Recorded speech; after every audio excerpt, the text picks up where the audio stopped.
Good morning, everyone. It's Robert from On My Turntable. I hope you're having a great morning this morning. It's Wednesday morning. As always, coffee kind of morning. I want to continue my Albums to Discover series through Discog Shuffle. It's been a few days since I've done this, so I want to keep going with it and catch up to where I left off, because I'm having a blast doing it, because it also gives me a chance to rediscover so many great albums, and have a lot yet to discover, have a lot yet to listen to, and with Ontario being in a lockdown, not much digging going on, which sucks. But anyway, that's another topic. So if you recall, the last time I did a shuffle, it came up with this iconic album, one of the most famous photographed album covers ever, I would say,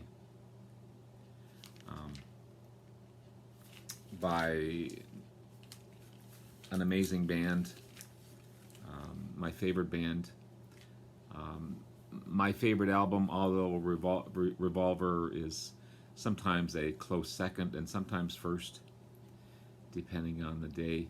I love all their albums. I have all their studio albums, and each individual album is unique and great on its own. I don't like comparing their albums, but I go between Abbey Road and Revolver as my favorite albums. So I have that. I also have a duplicate copy. I've got a pile of albums over in the corner over there as duplicate albums that I'm not sure what to do with yet. But I also have a pictured disc that I have hanging over my stereo. And I have a remastered CD version of it, which sounds amazing. I've got the poster behind me. I've got a calendar in my kitchen about Abbey Road, which I wasn't going to take down because it's too hard to put back up again.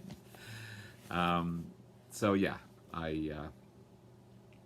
I think it's an amazing album, and I'm going to talk about the songs on the album. I'm not going to do a review of the album. I can't do that justice, and reviews are too individual, and it's been reviewed so many times over.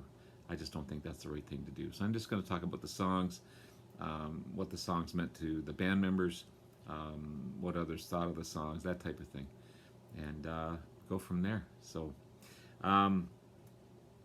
the only unfortunate thing about this, when it comes to Abbey Road, it was the last time that the band, as a group, got together and worked on an album. It was the final time to do so, but they put their differences beside themselves, or aside, and created an amazing piece of art. And although there were tensions all the way through the making of the album, it would be the last time that they worked together as a group. So the album itself was released in 1969. It was the 11th studio album by the band, and it was the only album, and their first album, to be entirely recorded through a solid-state transistor mixing desk, which gave it a unique sound compared to the other albums.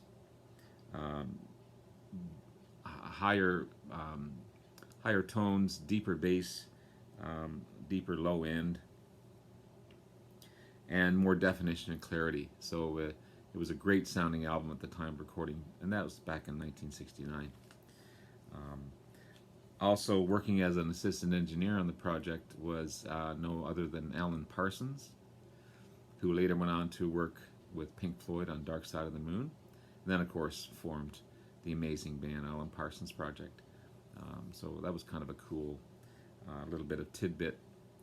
So the songs themselves starts off with "Come Together," an amazing song by John Lennon. It was an expansion of "Let's Get It Together," a song originally written for Timothy Leary's campaign against Ronald Reagan. Timothy Leary was an activist back in the day, and a rough version of the lyrics for "Come Together" were written during John Lennon and Yoko Ono's second bed-in Montreal when they did those famous bed-ins. So that was kind of cool as well to discover that. In the lyrics, it mentions Juju Eyeballs. That refers to Dr. John, apparently. And also Spinal Cracker refers to Yoko Ono, which I can see. I can see that big time. George Martin described the track as a simple song, but it stands out because of the sheer brilliance of the performance of all the performers, and of course, John Lennon sounds amazing on it for sure. George Martin, of course, an amazing producer, and brought the best out of the band. The song "Something," George Harrison was inspired to write "Something" during sessions for the White Album, after he listened to James Taylor's "Something in the Way She Moves" off his album James Taylor, another amazing artist. The song was initially given to Joe Cocker, but was eventually recorded for Abbey Road. And Joe Cocker's version eventually appeared on his album, Joe Cocker, that November. Something was John Lennon's favorite song off the album, which was a big tribute to George Harrison. And Paul McCartney considered it the best song George had ever written, which I agree. I agree for sure. Even though the song was written by George Harrison, Frank Sinatra said it was the best and his favorite Lennon-McCartney track, even though George Harrison was the writer off the album. And it was also the greatest love song ever written, which I'd say it's definitely up there, top 10 for sure. Maxwell's Silver Hammer, McCartney's first song on the album, which first performed by the Beatles on the Let It Be sessions. He wrote the song after the group's trip to India in 1968. He wanted to record it for the White Album, but the band said no, we don't want it on the White Album because it was too complicated. A lot of tension in this song because Paul McCartney annoyed the others by insisting it had to be perfect. It was the first track that John Lennon was asked to work on after his terrible car accident, and but he hated the song. He hated it, and he declined to work on it. He actually took off for a couple of weeks and just hung around with Yoko Ono. He referred to the song as Paul's granny music.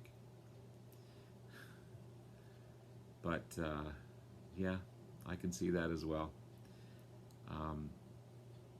I love Paul McCartney, and just picked up this album here, which I'm still digging. But he tended to write a lot of ditties, a lot of those type of tracks. Not that there's anything wrong with that. But so he only came back to the studio after that 2 weeks to do the backing track on "Come Together." George Harrison was also tired of the song because they had to play it over and over and over again until Paul said it was just right. But Ringo was more sympathetic to the song. He said, yeah, it was granny music, but it was music that we had to have on the album so other people would listen to it. He just said a pure rock and roll album, it may not appeal to a certain segment of the population, so that had to be included in the album. So I can see that. "Oh Darlin'," another song written by Paul. Amazing song. I love it. Kind of a doo-wop style song. It was recorded weird because he when he first sung it, he thought his voice sounded too clear. So he came back every day for a week to sing it until his voice got to where it sounded as gritty as it did. and turned out to be an amazing way to record a song. But John Lennon thought it should have been his song because it was more his style of music. Again, which I agree. It's definitely a John Lennon track, but Paul sounded great on it. But imagine going in and singing a song every day until you just get it right. Your voice gets that grit to it. Octopus's Garden was the first track that Ringo sang um, on the album. It's the second and last solo composition released on any album by the band.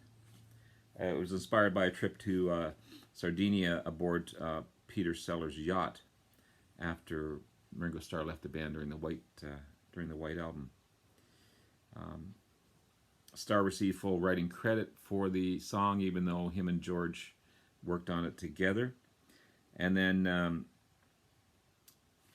Ringo would give George his due on his solo albums. He would give him co-writing on "It Don't Come Easy," "Back Off Boogaloo," and "Photograph." So I think they remained good friends after um, all this all this stuff happened to the band. The same with I think the same with Paul and Ringo. I think they remain good friends. Um, I mean, they're brothers. They work together, right? I Want You, She's So Heavy. Another awesome Lennon track. Um, he said it was John Lennon said it was written about his relationship with Yoko Ono, and he made the deliberate choice of keeping the lyrics simple and concise. Um, the song had a great progressive rock influence. Um, it the final mixing for the track was the last time the Beatles were together in the studio, which is again pretty sad, but a great track. It's an amazing song.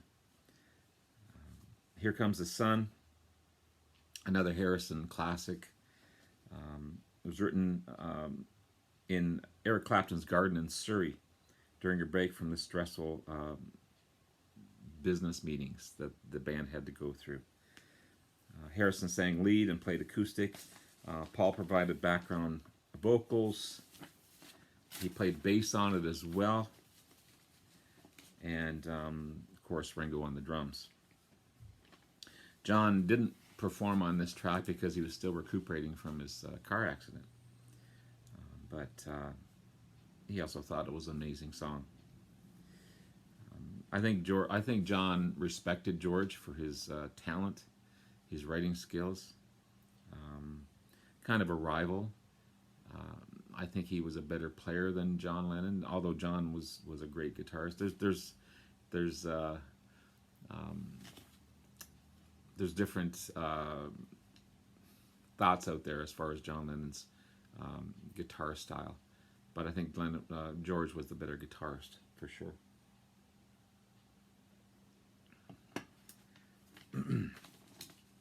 Then you have the song "Because."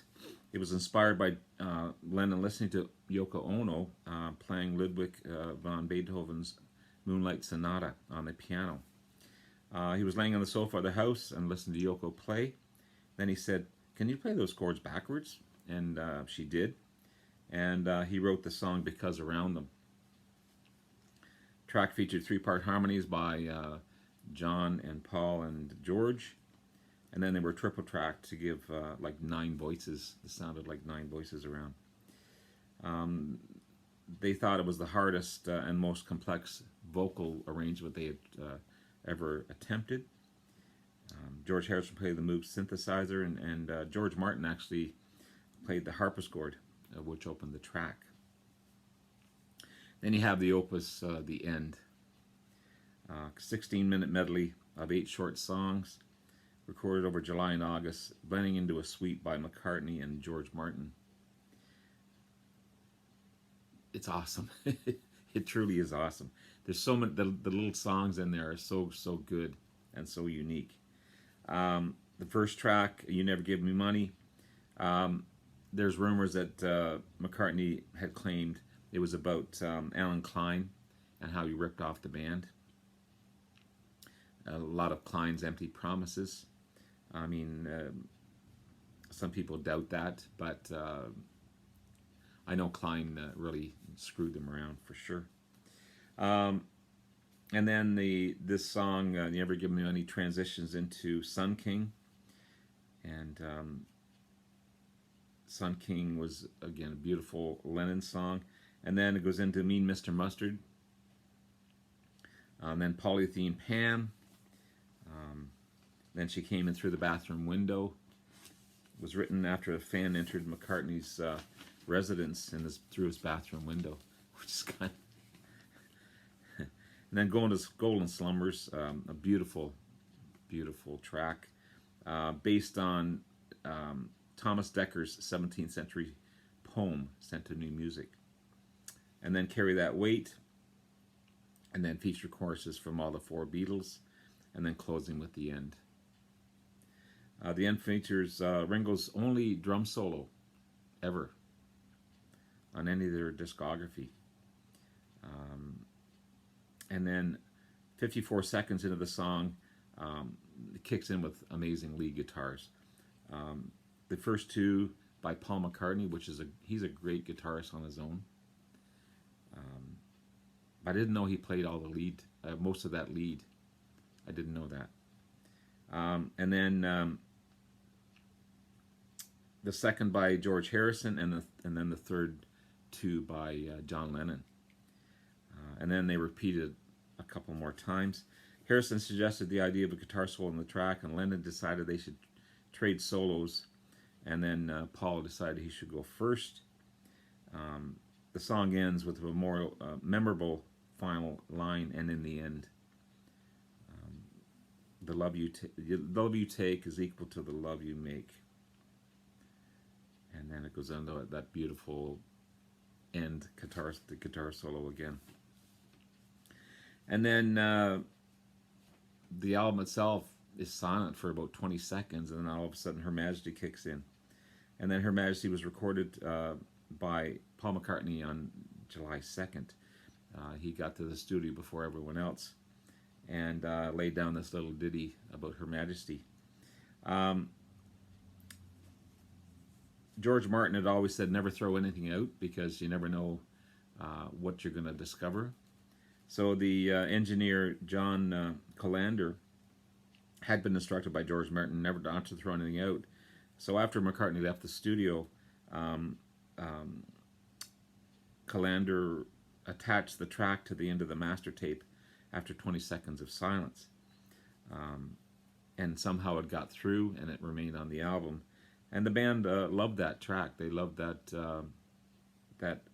effect at the end of the album. It was kind of a cool thing to add. So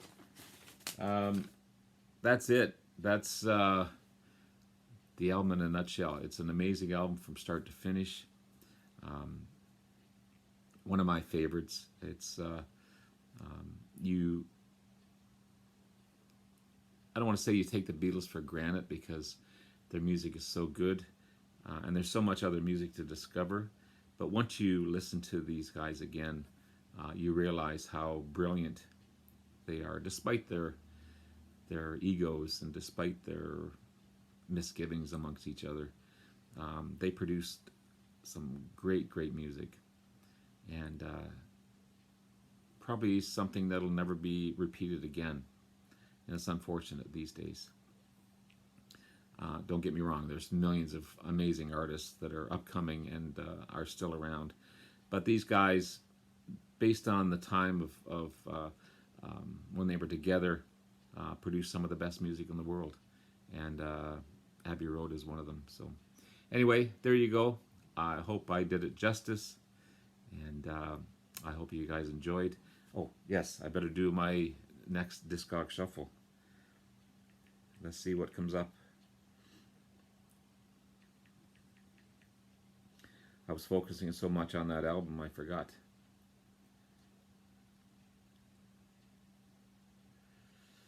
So there's my collection. Nothing listed. So let's do a shuffle here. I don't know if you can see that random item. I'm going to press it here.